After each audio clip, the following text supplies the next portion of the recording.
Hi, aloha for today's ganap sa ika-45th wedding anniversary ro ni Madir and Padir. Wala ray bunggang hikay so si Madir nagpaluto ra to ni Richard ganina og humbang gamay.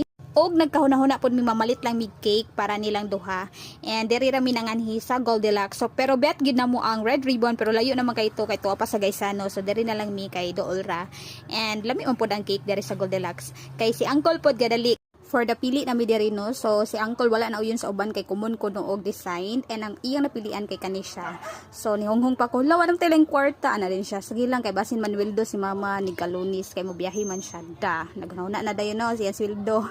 What I like there is sa Goldilocks gawa sa lamay pod ilang cake kay magpa-video sila while nagbutang sa dedication diha sa cake, not like sa uban kay dili nila gina-allowed ang mag-video while nagbutang sila sa dedication, and I respect that. Ganahan kay ko magtan-aw, very satisfying sa mata while nagbutang sa dedication. And that's it.